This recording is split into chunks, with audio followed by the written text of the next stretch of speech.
एक छोटे से गांव में, जहां हवा में हल्की सी सिहरन थी, एक दरिया के किनारे एक गरीब लकड़हारा बैठा था। उसकी आंखों में थकावट थी और हाथों में चिरा हुआ कुल्हाड़ी थी। अचानक ही उसने देखा कि जमीन का एक हिस्सा हल्का सा हिल रहा है। उसने कुल्हाड़ी उठाई और दूर तक न जाता हुआ आवाज सुनाई दी, मांगने से पहले देना सीख। और आगे क्या हुआ, यह जानने के लिए हमें उसकी कहानी सुननी होगी। गांव का यह लकड़हारा था बिल्लू। बिल्लू रोज जंगल जाता, लकड़ियां कटकर लाता, बेचता और घर चलाता। पर इस दिन उसकी किस्मत अचानक बदलने वाली थी। जब वह उस दरिया किनारे बैठा तो उसने देखा कि कुल्हाड़ी अचानक धड़ाम से एक बड़े पत्थर में फंस गई। बिल्लू ने खूब जोर लगाया, पर कुल्हाड़ी निकली नहीं। उसी समय एक शांत स्वर ने कहा, होशियार बनो बिल्लू। बिल्लू डर गया, चारों ओर देखा, कोई नहीं था। वह उठकर पानी में झांका। पानी में उसकी परछाई सरक रही और साथ साथ उस आवाज की गूंज थी। उसने सोचा, यह क्या चमत्कार है। पर थकान और चिंता दोनों मिलकर उसके भीतर छुपा भय बना रही थी। तभी गांव में खबर फैली कि स्वामी समर्थ महाराज वहां आने वाले हैं।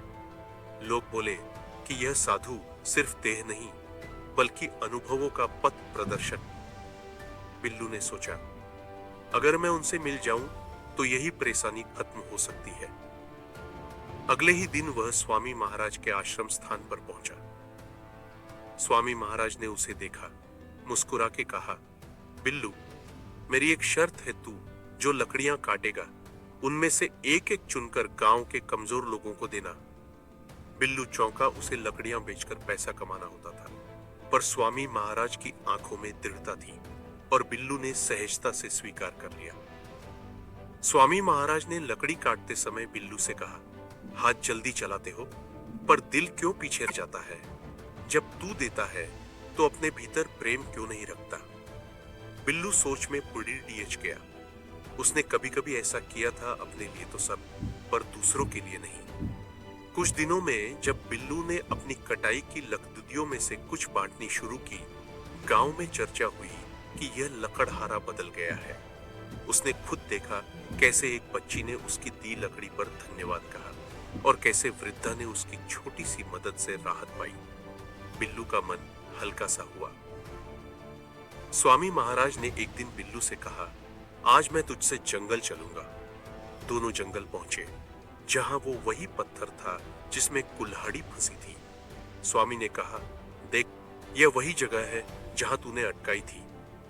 और फिर चमत्कार हुआ। स्वामी महाराज ने हल्की सी वाणी में कहा, रोकथाम से आगे बढ़। बिल्लू ने कुल्हाड़ी उठाई और बिना किसी बाधा के पत्थर से बाहर निकली। बिल्लू की आंखों में विश्वास की चमक झलकने लगी। बिल्लू ने अगले दिन दुकाने में लकड़ी बेचते बेचते देखा कि लोग उसके बदलते स्वभाव की कहानी कर रहे हैं। उन्होंने कहा, इसने जो आदत बदली है वह शर्त नहीं, बदलाव है। बिल्लू ने सोचा, क्या वास्तव में मेरी जिंदगी इतनी सरल हो सकती है। स्वामी महाराज ने कहा, जब तू देता है डरता नहीं, जब तू काटता है कटता नहीं, तब तू समर्थ हो जाता है। ऐसा लगा जैसे बिल्लू ने अपने भीतर से कोई बंधन खोला हो। वास्तव में वह डर से बांधा था, अपने भविष्य का डर, अपनी गरीबी का डर। पर उस दिन से उसने जाना कि वास्तविक समर्थता डर से ऊपर उठने में है। वह सिर लकड़ियां नहीं काट रहा था, बल्कि अपने भीतर की लकड़ी को भी काट रहा था। वो अहंकार, वो संकोच, वो झिझक, सब कुछ। गांव में उस बदलाव को देखने वालों की संख्या बढ़ी। वृद्ध, बच्चे और जरूरतमंद सब बिल्लू की तरफ देखते थे। वह अब सिर्फ लकड़ियां बेचकर पैसा कमाने वाला नहीं रहा, बल्कि जरूरतमंदों के लिए सहारा बना। स्वामी महाराज ने उसे समझाया, हाथ से जो होता है वह शारीरिक, मन से जो होता है वह आध्यात्मिक। एक ठंडी सुबह जब बिल्लू जंगल से लकड़ी ले आया, एक बूढ़े किसान ने उससे कहा, बिल्लू बेटा, तुमने जो दिया उससे मेरा जीवन गर्म हो गया। बिल्लू ने मुस्कुराकर जवाब दिया, यह तुम्हारा उपहार है, मेरा कुछ नहीं। और उस जवाब से गांव में नया भाव उमड़ने लगा, सादगी। दया, परिवर्तन। कुछ माह बाद स्वामी महाराज ने गांव में प्रवचन दिया। जिसने एक दिन सेवा की, उसने अपने भीतर देवत्व पाया। बिल्लू ने पीछे खड़ा होकर सुना और उसकी आंखें भी नम हुई।